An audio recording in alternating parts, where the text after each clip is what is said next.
19वीं सदी में जब क्रिश्चियन कम्युनिटी ज्यूइस पर अटैक कर रही थी, तब ज्यूइस ने अपनी खुद की कंट्री बनाने का फैसला किया, जहां वो खुलकर रह सकती थी।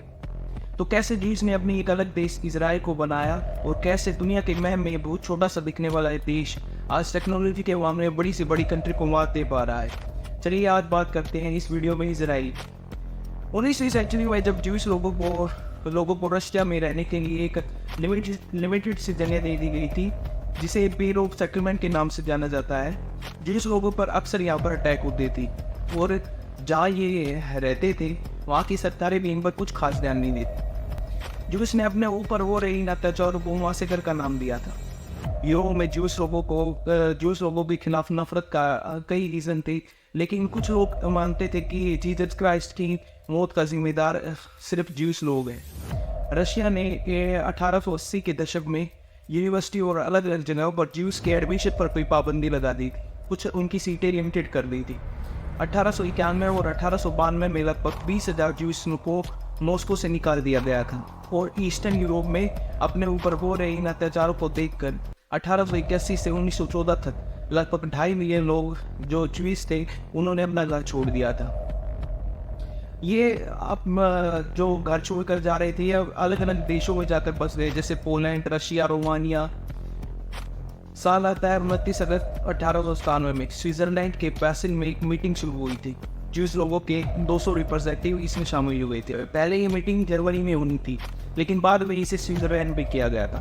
दोस्तों, ये मीटिंग थी कि कैसे एक अलग अलग देशों में रह रहे जो ज्यूइस हैं उन पर जो अटैक हो रहे हैं, और कैसे ज्यूइस के रहने के लिए एक अलग देश बनाया जाए। जब बेसिल में ये मीटिंग चल रही थी, तब ज्यूइस रिप्रेजेंटेटिव जब वहाँ पर पहुंचे तो उन्हें कोने में एक बैनर दिखाई दिया, जिस पर दोस्तों लिखा था जियोनिस्ट कांग्रेस। दुनिया में रह रहे ज्यूइस लोगों को उनका हक दिलाने वाले जियोनिस्ट कांग्रेस के लीडर का नाम था थियोडोर हेरल्स।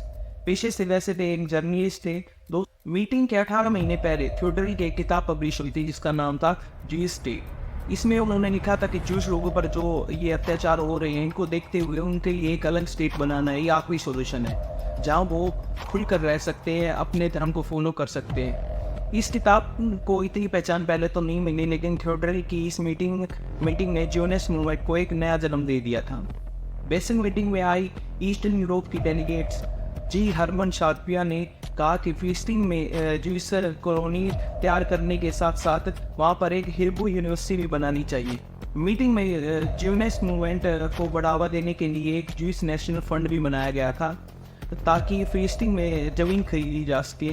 बेसिल की हुई इस मीटिंग में थियोडोर इतने खुश थे कि उन्होंने इस मूवमेंट को सक्सेसफुल बनाने के लिए अपने दुश्मन देश जर्मनी तक को हाथ मिला लिया था।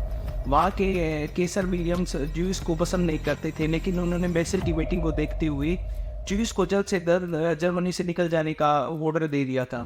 थियोडोर को भी पता था कि केसर इस बात को मना नहीं करेंगे कि ज्यूइस के लिए एक अलग देश बनाया जाए, तो ये इम्पॉसिबल सा लग रहा था।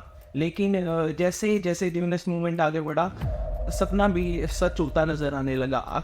शुरू में थियोडोर ने अपनी किताब में लिखा था कि मेरे दिमाग में फिलिस्तीन या कोई और स्पेशल जगह कभी नहीं थी, मुझे बस ज्यूइश के लिए एक अलग देश चाहिए था, फिर चाहे वो कहीं पर भी हो।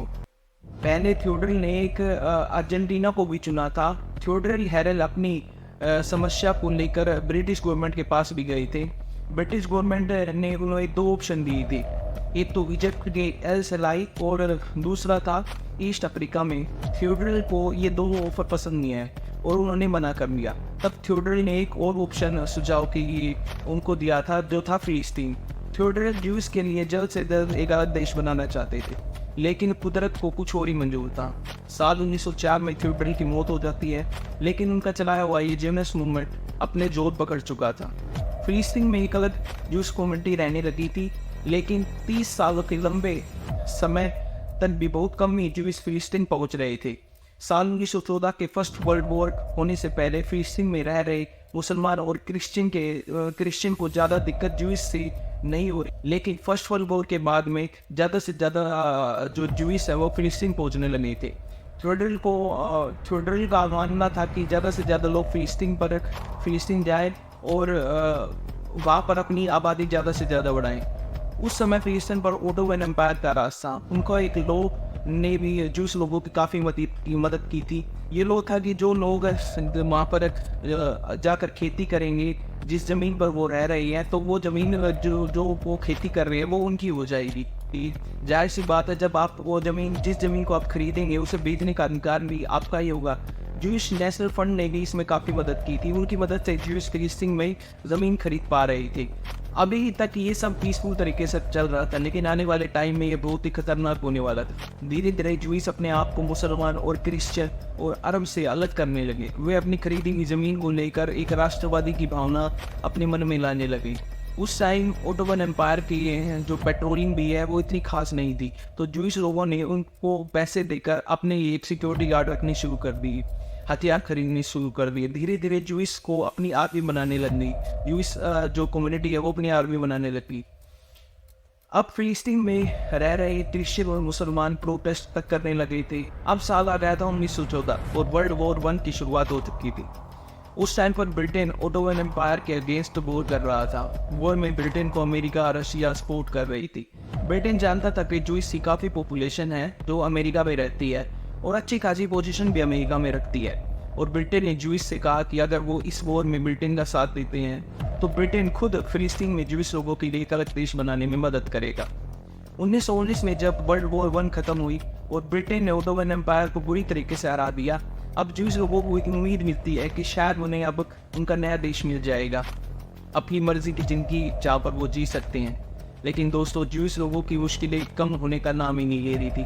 ब्रिटेन चाहता था कि फिलिस्तीन में बैठे अरब के लोग और जूस कम्युनिटी के लोग मिलकर एक सरकार बनाए, लेकिन दोनों कम्युनिटी को यह मंजूर नहीं था। संघर्ष चलता रहा। साल 1928 में जब पूरी दुनिया इकोनॉमिक डिप्रेशन को देख रही थी, इससे ब्रिटेन ने बच नहीं पाया था। ब्रिटेन की अर्थव्यवस्था को इसने तोड़ कर रख दिया था। और दूसरी ओर जर्मनी में बैठा एडोल्फ हिटलर भी जूस को पसंद नहीं कर रहा था। वो एक एक करके जूस को मार रहा था।